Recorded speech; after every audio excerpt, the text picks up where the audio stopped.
The prairie wind moved like a restless ghost that evening, carrying the faint perfume of sage and the brittle dust of a summer that had overstayed its welcome. Eleanor May Carver bent her back against the weight of 2 sloshing buckets, each step of her boots sinking slightly into the dry earth.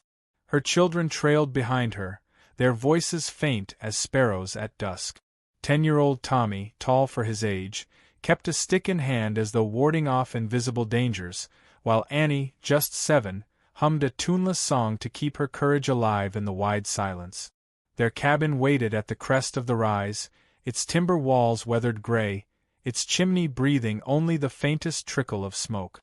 It was not much, but it was theirs, hard-earned and harder kept since their father had been lowered into the ground last spring. Inside those rough-hewn walls, grief had never truly left. Eleanor still felt it every morning when she reached across her narrow bed and found only cold emptiness. She had kept his coat folded at the foot, unable to give it away, and sometimes, when her children slept, she would press her face to its fabric, whispering secrets she could no longer share. But the world had no patience for sorrow. Bread had to be baked, wood had to be split, and children had to be clothed with patches until patches gave out. In town, whispers followed her like a shadow she could not shake. Some pitied her, others scorned her, and a few, like Martha Jo Prentice, made sure that any kindness offered came laced with suspicion. Eleanor wore her dignity like armor, but it was armor made of paper, and she knew it could be torn with one sharp remark. That evening, as twilight folded across the land, Tommy froze midway up the path. "Mama," he whispered, tilting his head. A faint rhythm rode the wind, hoofbeats uneven and desperate, as though a rider had been swallowed by exhaustion. Eleanor stilled, her ears sharpening. Out here, unexpected sounds often meant trouble. She set down her buckets and motioned her children behind her, eyes narrowing at the slope of land that stretched away toward the cottonwoods by the creek. The horse appeared first, staggering, foam streaking its muzzle, its eyes rolling white. Across its back hung a man like a sack thrown careless, boots dragging in the dust. The animal slowed, stumbled, then finally collapsed to its knees, sending the rider tumbling into the dirt. Eleanor's heart thudded against her ribs.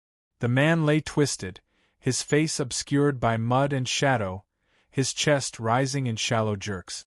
She did not move at once. A widow alone with children could not afford folly. Tommy's hand clenched tighter around his stick, and Annie pressed against her mother's skirts. Still, Eleanor could not walk away. Something in the picture, the faint gleam of silver at his vest, the harsh rasp of his breath, stirred her. She dropped to her knees beside him.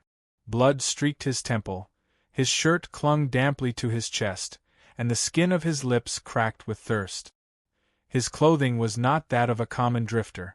Boots stitched with care, coat lined with fine wool, a pocket watch of polished silver slipping from his grasp.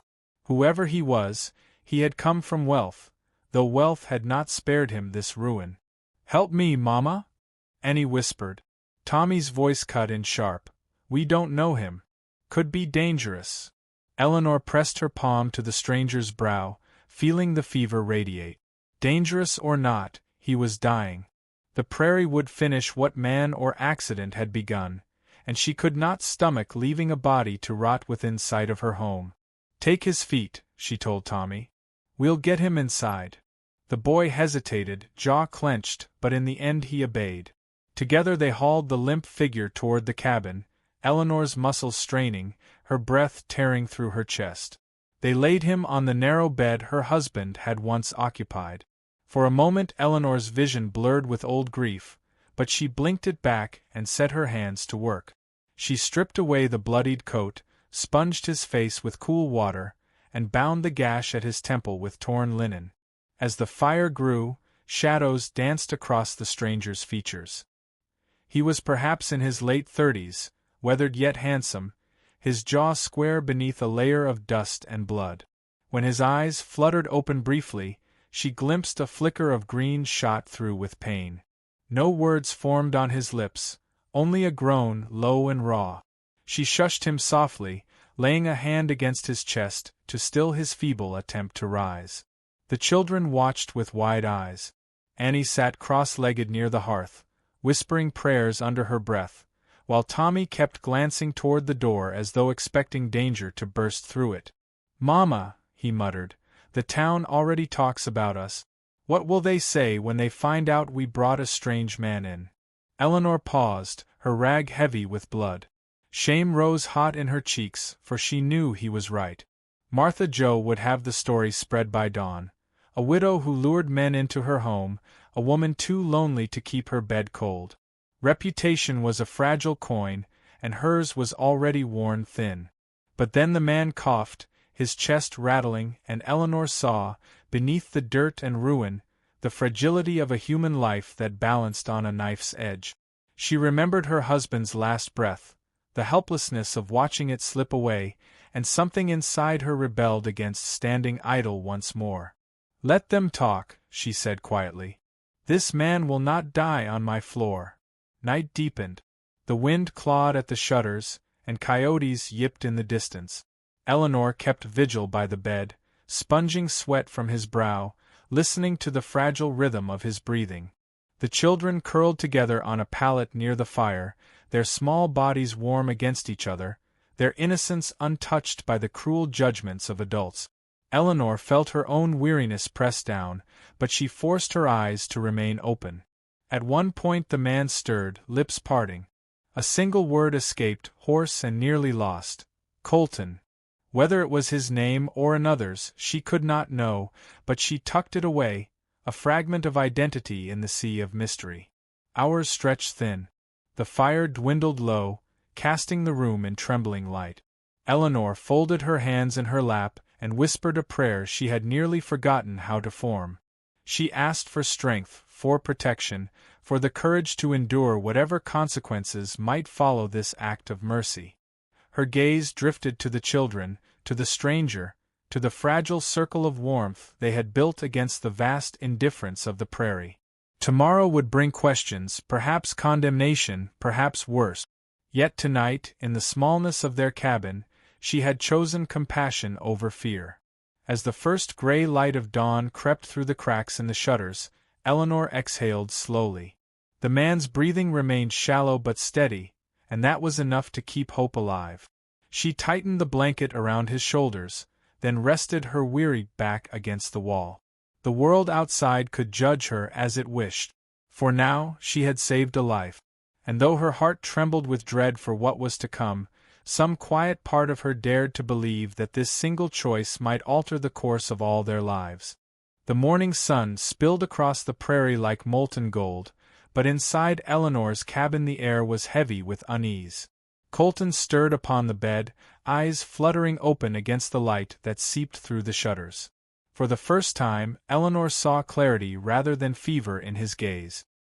He studied the narrow room, the patched curtains, the modest hearth, and finally her face, lined with exhaustion yet steadfast. His lips parted as if to speak, but no words came. Only gratitude flickered there, unspoken yet undeniable. Before she could answer that look, a hard knock rattled the door. Tommy stiffened, Annie pressed close to her mother's skirts. Eleanor smoothed her hair, lifted the latch, and found Sheriff Dalton Briggs on the step, his expression carved from suspicion. He tipped his hat, though his eyes did not soften. "Morning, ma'am. Word's gone around there's a stranger under your roof. You know what folks are saying." Her stomach tightened, but her voice stayed steady. "A man was dying. I couldn't leave him in the dirt." Briggs's gaze slid past her shoulder, catching sight of Colton struggling upright, hand braced against the bedframe. He stepped inside without invitation. "That man's Colton Hayes," he muttered. "Rancher from the north. Rich as sin, but trouble follows him like flies." His stare returned to Eleanor. "You'd best think on your children, ma'am. Town won't look kindly on this. A widow taking in a man, especially one like him, it'll stir talk that won't die easy."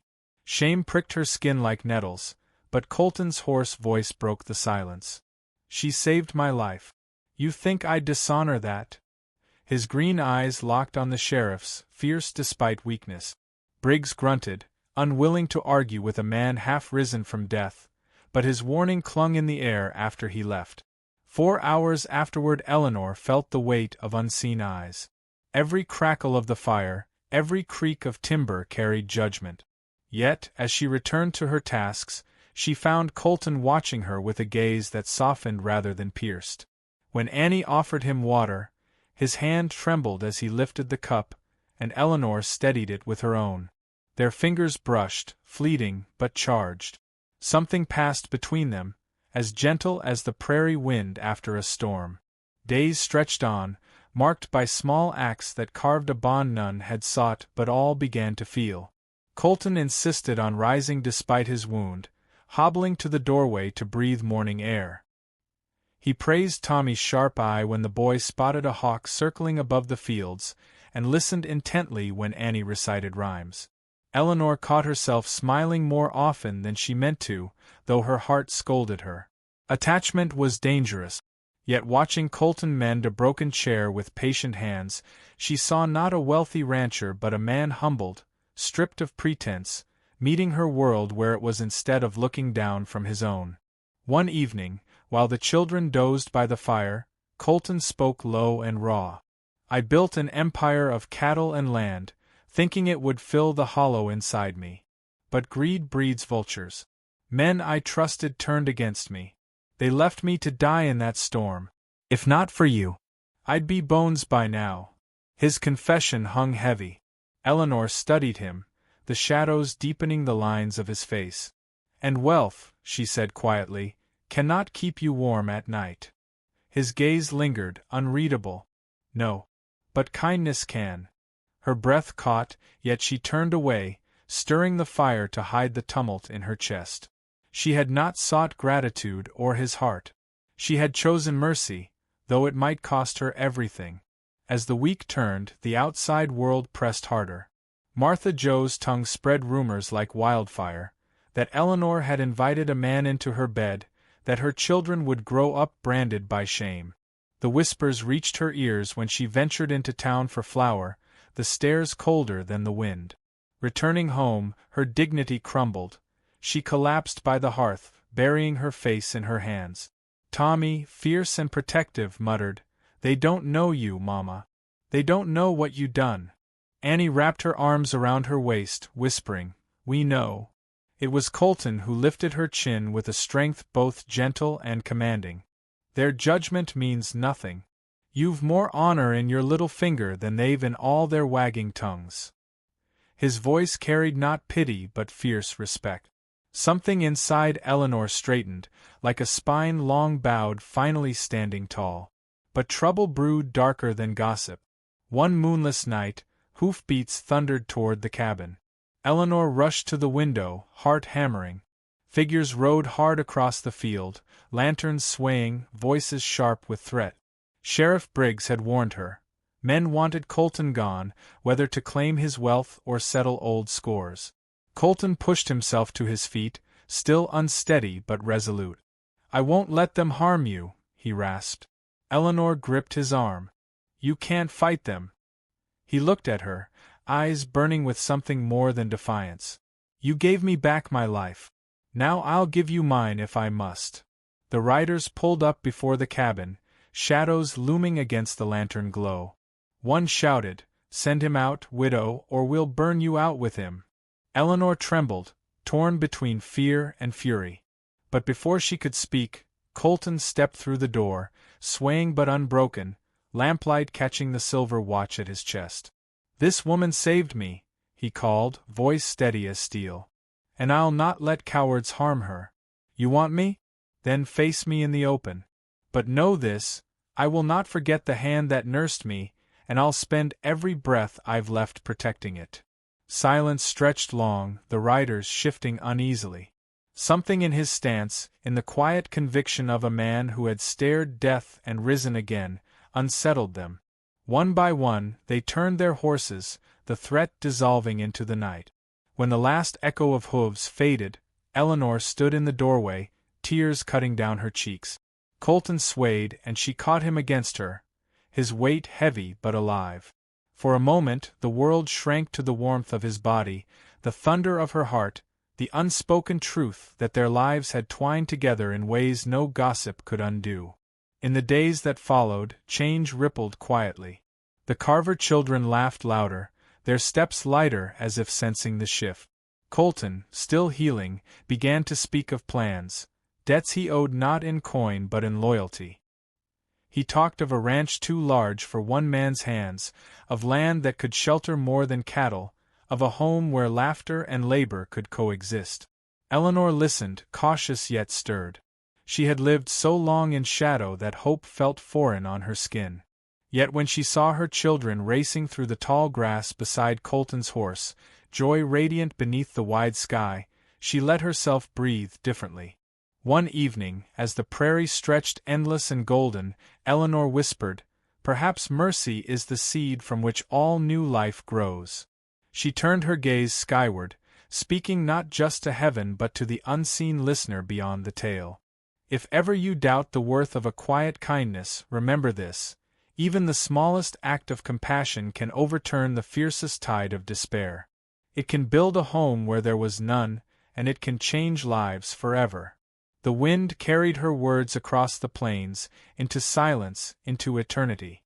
And for the first time in a long while, Eleanor Carver felt not only the ache of survival but the trembling promise of a life reborn.